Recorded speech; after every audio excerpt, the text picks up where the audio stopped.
વચનામૃત 10 નામાપરાધ. 6 નામાપરાધની વાત કરી છે પૂજ્યશ્રીએ. પહેલું, નામ કો સાधु और विद्वान बेचते हैं, यह नामापराध है. दूसरा, नाम की ओट में पाप करना नामापराध है. तीसरा, मूर्ति को पाषाण मानना नामापराध है. 4, गुरु में नरबुद्धि रखना नामापराध है.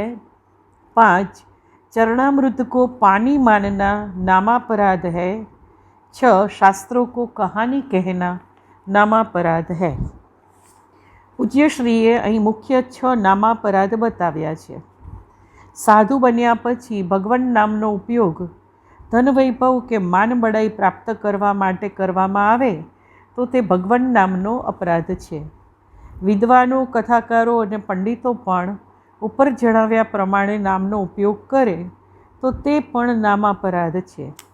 કેટલાક જગ્યાધારી મહંતો, પંડિતો, વિદ્વાનો અને સમાજના પ્રતિષ્ઠિત ગણાતા સજ્જનો ભગવાન નામની આડમાં પાપ કરતા હોય છે, તે પણ નામાપરાધ છે. ભગવાન કે દેવીઓની મૂર્તિ કે સ્વરૂપને ધાતુ, પથ્થર કે કાગળ માનવા તે તેમને માટે અપાયેલા કે બોલવામાં આવતા નામોનો અપરાધ છે. મૂર્તિને જય શંકર, જય માતાજી, જય શ્રી કૃષ્ણ કે જય શ્રી રામ વગેરે નામોથી નમસ્કાર કરવામાં આવે પણ અંતરથી તેને પથ્થર આદિ જ ગણવામાં આવે તો તે નામાપરાધ છે. ગુરુ એટલે શ્રોત્રિય અને પરમાત્મા સ્થિત સદગુરુને મનથી માનવ જ માનવા તે પણ નામાપરાધ છે. ભગવાન જેમાં પ્રગટ થયા છે તેવા સંત, ભક્ત કે હરિદાસ અથવા ગુરુ હરિરૂપ જ હોય છે, તો ભગવાન અન્યત્ર ક્યાં પ્રગટ થાય? આમ હરિરૂપ આ તમામને વિશે કેવળ નરબુદ્ધિ ધરાવવી તે પણ નામાપરાધ છે. ગુરુ, સંત, હરિભક્ત કે ભગવાનના ચરણામૃતને કેવળ જળ માનવાથી પણ નામાપરાધ થાય છે. નામથી ચરણનું અમૃત કહીએ પણ માત્ર પાણીનો જ ભાવ રાખીએ તો તે હૃદયને નિર્મળ બનાવે ખરું? શાસ્ત્રોમાં આપવામાં આવેલી ઘટનાઓ જેમ કે રામકથા, કૃષ્ણ કથા કે ભક્ત ચરિત્રોને વિશે કાલ્પનિક વાતો હોવાનો ખ્યાલ કરવો તે પણ નામાપરાધ છે. આવો ભાવ હૃદયમાં આવે તો શાસ્ત્ર કથાથી નિર્મળતા, પાપ નિવૃત્તિ અને પુણ્ય લાભ થતા નથી. પૂજ્ય સદગુરુદેવે ઉપર દર્શાવેલા નામાપરાધોથી બચીને ભગવાન નામના જપ કીર્તનથી ભગવદ્ ભક્તિ વધે છે. શાસ્ત્રોમાં નામના 10 અપરાધો દર્શાવ્યા છે. એક છે સંતોની નિંદા. બીજું, ભગવાનના નામોમાં નાના મોટાનો ભેદભાવ રાખવો. 3, ગુરુનું અપમાન. 4, શાસ્ત્ર નિંદા. 5, નામમાં અર્થવાદ માનવો, અર્થાત એમ સમજવું કે આ કેવળ પ્રશંસા છે, આવું ફળ નથી હોતું. 6, નામની મદદ લઈ પાપ કરવું. 7, ધર્મ, વ્રત, દાન અને યજ્ઞાદિની સાથે નામની તુલના કરવી. 8, અશ્રદ્ધાળુ, હરિવિમુખ અને સાંભળવા ન ઈચ્છનારાને નામનો ઉપદેશ કરવો. 9, નામ મહાત્મ્ય સાંભળીને પણ તેમાં પ્રેમ ન કરવો. અને 10, અહંકાર, મમતા અને ભોગાદી વિષયોમાં આસક્ત રહેવું. પ્રેમદર્શન હનુમાન પ્રસાદ પોદ્દારજીના પુસ્તકમાંથી આ વાત લીધેલી છે. નામાપરાધની જેમ ભગવત સેવા અપરાધ પણ જાણવા જરૂરી છે. શ્રીમદ ભાગવત મહાપુરાણના 6ઠ્ઠા સ્કંદમાં 8મા અધ્યાયમાં નારાયણ કવચ આવે છે.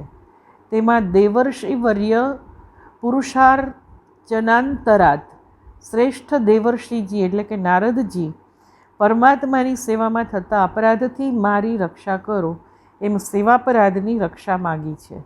ગીતા પ્રેસ ગોરખપુર તરફથી પ્રકાશિત શ્રીમદ ભાગવતના 9મા સંસ્કરણ 2042માં પ્રગટ થયું છે. તેના 706મા પેજની ટિપ્પણીમાં 32 સેવાપરાધો જણાવ્યા છે. સવારી પર ચડીને અથવા પગમાં ચાંખડીઓ પહેરીને શ્રી ભગવાનના મંદિરમાં જવું. રથયાત્રા, જન્માષ્ટમી આદિ ઉત્સવો ન કરવા અથવા તેમના દર્શન ન કરવા. 3, શ્રીમૂર્તિના દર્શન કરીને પ્રણામ ન કરવા. 4, અશુચિ અવસ્થામાં દર્શન કરવા. 5, એક હાથથી પ્રણામ અથવા વંદન કરવા.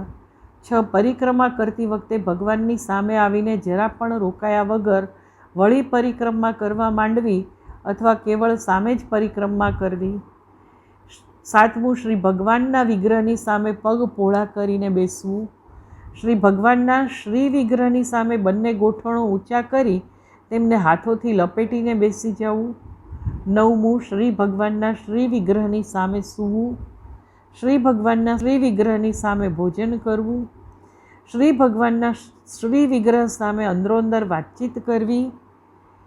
એમના શ્રી વિગ્રહ સામે જોરથી બોલવું, અસત્ય બોલવું, ભગવાનના શ્રી વિગ્રહ સામે બૂમો પાડવી, ભગવાનના શ્રી વિગ્રહની સામે કલહ કરવો, તેમની સામે કોઈને પીડા દેવી, કોઈની પર ઉપકાર કરવો, ભગવાનના શ્રી વિગ્રહ સામે કોઈને નિષ્ઠુર વચન કહેવું, શ્રી વિગ્રહની સામે કામળાથી એટલે શાલથી આખા શરીરને ઢાંકી લેવું, ભગવાનના શ્રી વિગ્રહની સામે બીજાની નિંદા કરવી, અધોવાયુ છોડવો, ભગવાનના શ્રી વિગ્રહ સામે અશ્લીલ શબ્દો બોલવા, તેમની સામે બીજાની સ્તુતિ કરવી, શક્તિ હોવા છતાં પણ ગૌણ અર્થાત સામાન્ય ઉપચારોથી ભગવાનની સેવા પૂજા કરવી, ભગવાનને નિવેદિત કર્યા વિના કોઈ પણ વસ્તુનું ખાવું પીવું, જે ઋતુમાં જે ફળ થાય તેને સૌથી પહેલાં ભગવાનને નિવેદિત ન કરવું, કોઈ પણ શાક કે ફળ વગેરેના આગળના ભાગને તોડીને ભગવાનના વ્યંજનાદિ માટે દેવું, શ્રી ભગવાનના શ્રી વિગ્રહને પીઠ દઈને બેસવું, શ્રી ભગવાનના શ્રી વિગ્રહની સામે બીજા કોઈને પણ પ્રણામ કરવા, ગુરુદેવની અભ્યર્થના, કુશળ પ્રશ્ન અને તેમનું સ્તવન ન કરવું, પોતાના મુખે પોતાની પ્રશંસા કરવી અને કોઈ પણ દેવની નિંદા કરવી, આવા 32 સેવા અપરાધો છે. આનાથી બચીને નામ સ્મરણ કરવું જોઈએ. वचनामृत 11 ब्रह्म मुहूर्त में निद्रा त्याग। जो आत्मकल्याण चाहते हो तो देरी से देरी 4 बजे और जल्दी से जल्दी 3 बजे शैया का त्याग करें और साधन करें। ब्रह्म मुहूर्त में बड़ी शांति मिलती है। इतना कार्य बढ़ाना न चाहिए कि हम सुबह जल्दी उठ न सके। 3 के पहले और 5 के बाद उठना ठीक नहीं। गृहस्थ को कम से कम 5 घंटे और ज़्यादा से ज़्यादा 6 घंटा सोना चाहिए। ज्यों ज्यों उम्र बढ़ती है तृष्णा भी बढ़ती है और नींद घटती है। साधु को कम से कम 1.5 घंटा और ज़्यादा से ज़्यादा 2.5 घंटा सोना चाहिए। ब्रह्म मुहूर्त में जप योग आदि साधनों करवा माटे उत्तम समय होवाथी पूज्यश्रीए ते पहेला ज अथवा तो ब्रह्म मुहूर्तनी शरूआतमां ज शय्या त्याग करवा जणाव्युं छे। ब्राह्मे मुहूर्ते तु बुध्येत न स्वपित कदाचन। ब्राह्मे मुहूर्ते तु या निद्रा सा निद्रा क्षयकारिणी। आ श्लोक में अन्वय व्यतिरेक विधानोथी ब्रह्म मुहूर्त में जागी जवानुं जणाव्युं छे। ब्रह्म मुहूर्त में क्यारेय सूई न रहेवुं। ब्रह्म मुहूर्त में जे निद्रा छे ते विनाशकारिणी छे। आ समये व्यक्ति शांत उत्साहवाळो અને બહારની કોઈ ખલાલથી વેગળો હોઈને આ સમયે કરેલી સાધના શ્રેષ્ઠ પ્રકારે થાય છે। 12. निर्लोभी पर प्रभु की प्रसन्नता। जो मनुष्य लोभ से ऊंचा उठे अर्थात न डिगे उसके पर रघुनाथ जी की कृपा है, यह मुझे पूरा विश्वास है। द्रव्य के लिए हमारे अंतःकरण का पतन न होना चाहिए। सूखी रोटी खाए लेकिन हमारे अंतःकरण को नीचे न जाने दे। चित्रकूट में 1950 में डिसेम्बर में पूज्यश्रीए जे कह्युं हतुं ते उपरना विधान ने वधारे स्पष्ट करे छे। लौकिक अभ्युदय जीव मात्र ने प्रिय छे एटला माटे तेने प्रेय कहेल छे, परंतु तेमां धर्मनी मर्यादा होय त्यारे ज अर्थ अने कामनुं लौकिक प्रेय सुखप्रद बनी रहे छे। अर्थनी प्राप्ति बराबर करवी ज जोईए, परंतु चोरी हिंसा अथवा हत्या करीने नहीं, अनीति अप्रामाणिकता अथवा ठगाई करीने नहीं। अर्थनी प्राप्ति धर्मपूर्वक नीतिथी अने प्रामाणिकतापूर्वक करो। जे साधनथी अर्थनी प्राप्ति करवामां आवे छे तेने स्वधर्म कहेल छे। धर्मपूर्वक पोतपोतानो धंधो रोजगार कारोबार करवानो आशय स्वधर्म शब्दनो छे। तमारा त्रणेय पुरुषार्थमां धर्म अर्थ अने काममां सत्वगुणाश्रित थयेथी ज चौथो पुरुषार्थ मोक्ष सुलभ बनी जाय छे। શ્રેય પ્રાપ્તિ થાય છે. તાત્પર્ય એ છે કે પ્રત્યેક મનુષ્યએ સત્વગુણનિષ્ઠ થવું જોઈએ. આ લક્ષ્યને પ્રાપ્ત કરવા માટે જીવનભર પ્રયત્નશીલ રહીને જીવન એક સાધના બની રહે તેમાં જ મનુષ્યનું મનુષ્યત્વ છે, અન્યથા પશુવત છે તેવો દ્રઢ ભાવ રાખવો જોઈએ. શુદ્ધ ધનથી શુદ્ધ અન્નધાન્ય અને શુદ્ધ અન્નથી શુદ્ધ મન અને શુદ્ધ મનથી શુદ્ધ સાત્વિક શાંત સુખી જીવન રહે છે. શ્રી ગુરુદેવ કી સન્નિધિ મેંના પ્રથમ ભાગમાંથી આ વાત લેવામાં આવી છે. અંતઃકરણ સાત્વિક હોય તો લોભ વૃત્તિ ન થાય, કારણ કે લોભ રજોગુણને લીધે સ્ફુરે છે. સત્વગુણ દૈવી સંપત્તિ છે. દૈવી સંપત્ત વિમોક્ષાય. દૈવી સંપત્તિ ભવબંધનથી મુક્તિ કરનારી છે. માટે આવા જીવ પર પરમાત્મા શ્રી રામની કૃપા હોય છે તેમ પૂજ્યશ્રીનો સ્પષ્ટ મત છે. પૂજ્ય સદગુરુદેવ શ્રીએ અન્યત્ર જણાવ્યું છે કે રૂપિયા ही सुख है ऐसा मानना भूल है. રૂપિયા प्रारब्ध का फल है. प्रामाणिकता में शांति है. આશય એ છે કે પૈસા માટે પ્રામાણિકતા ન છોડવી જોઈએ. કેટલાક એવું માને છે કે આ જમાનો પ્રામાણિકતાનો નથી, પૈસાનો છે. પણ પૂજ્યશ્રી આવી માન્યતાને ભૂલ ગણે છે. પૈસા માટે માણસ વિશ્વાસભંગ કરે છે. પૂજ્યશ્રી સ્પષ્ટ જ જણાવે છે કે વિશ્વાસઘાતી કભી સુખી નહીં હોતા. વહ अपना હૃદય ઢૂંઢે તો ઉસે માલુમ હોગા. આશય એ છે કે તેના અંતરમાં પોતે અનીતિ આચરી છે તેવો દુઃખદ ડંખ રહ્યા કરે છે. પ્રામાણિક વ્યક્તિને તેની નિર્મળતાનો આનંદ રહે છે. અપ્રમાણિકને ક્યારેય શાંતિ નહીં મળે. માટે જ પૂજ્યશ્રી ભારપૂર્વક કહે છે કે અનીતિથી મળતા લાખો રૂપિયાને લાત મારો, અર્થાત તેને મક્કમતાથી જતા કરો. પરમાત્મા નીતિ ધર્મથી જ પ્રસન્ન રહે છે. પરમાત્મા પ્રસન્ન હોય તો જ મનુષ્યને શાંતિ મળે છે. અનીતિ આચરનાર જો પોતાના અંતરનું નિરીક્ષણ કરશે તો તેના હૃદયમાં શાંતિ નથી તેની પ્રતીતિ થશે. રિશ્વત લેવી, કામચોરી કરવી, મનમાં આવે તેવા ભાવ વધારીને લોકો પાસેથી વધારે પૈસા પડાવવા, વસ્તુમાં ભેળસેળ કરવી, ઓછો માલ આપવો, નોકરીમાં મળેલા પદ અને સત્તાનો દુરુપયોગ કરવો અને સ્વાર્થ સાધવો ઇત્યાદિ અનેક બાબતો અનીતિ, ચોરી અને વિશ્વાસભંગની જ છે. શિબી રાજા, નળ રાજા, યુધિષ્ઠિર મહારાજ, રાજા હરિશ્ચંદ્ર, રાજા મયુરધ્વજ, ભગવાન શ્રીરામ આદિએ જે ધર્મનું પાલન કરવા પારાવાર સંકટો વેઠ્યા તે ધર્મને તુચ્છ લાભ અને સ્વાર્થ માટે જો આપણે છોડી દઈએ તો તે માનવતા નથી પણ અધમતા છે. શાસ્ત્રો અને સંતો કહે છે કે જ્યાં ધર્મ હોય છે ત્યાં જ જય, સુખ અને શાંતિ હોય છે. માટે જ પૂજ્યશ્રી કહે છે કે નિર્લોભી પર પ્રભુની પ્રસન્નતા બની રહે છે. વચનામૃત 13. साधु का संग शीघ्र फलदायी. साधु पपीता के वृक्ष के समान है. पपीता तत्कालिक फलता है 6 मास में और सुपारी का वृक्ष 25 साल के बाद फल देता है. साधु के संग का फल तात्कालिक मिलता है. वचनामृत 14. कुसंग की मादकता. दुसंग से बचना. कुसंग की मादकता समझ लेना चाहिए. સત્સંગ કરવાનું કઠિન છે કારણ કે તે ટેકરી પર ચડાણ જેવું છે. It is bicycle up the hill. પણ સત્સંગનું ફળ તરત મળે છે. કુસંગ કરવાનું આસાન છે કારણ કે તે ટેકરી પરથી નીચે ઉતરવા જેવું છે. It is bicycle down the hill. તેનું ફળ મોડું પણ મળ્યા વગર રહેતું નથી. કુસંગ માદક છે અને તે લાંબા ગાળે ઘોર અવનતિ કરાવે છે. પૂજ્યશ્રી આ માટેનું યોગ્ય દ્રષ્ટાંત નીચેના દોહામાં આપે છે. કનક કનક તે 100 ગુની, માદકતા અધિકાઈ, વહ ખાએ બહુ રાત હૈ, વહ ખાએ બહુ રાત. ધતુરાના ફૂલ એટલે કનક અને સોનું અથવા સંપત્તિ એટલે કનક બંને માદક છે. પણ સુવર્ણ કે ધન દોલતની માદકતા ધતુરાના ફૂલની માદકતા કરતાં 100 ગણી છે. ધતુરાનું ફૂલ ખાવાથી પાગલપણું આવે છે, પણ સંપત્તિ તો આવતાની સાથે જ પાગલપણું આવે છે. આ સંપત્તિનો કુસંગ છે. અન્ય કુસંગો પણ એટલા જ માદક અને પ્રબળ હોય છે.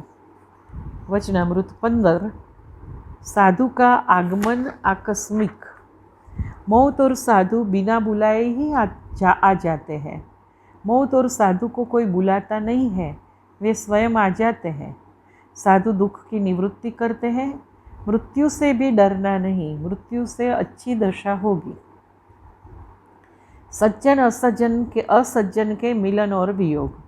साधु के अर्थात सज्जन के मिलन से सुख होता है और उसके वियोग से दुख होता है, किंतु असाधु अथवा दुर्जन के मिलन से दुख होता है और उसके जाने से सुख होता है।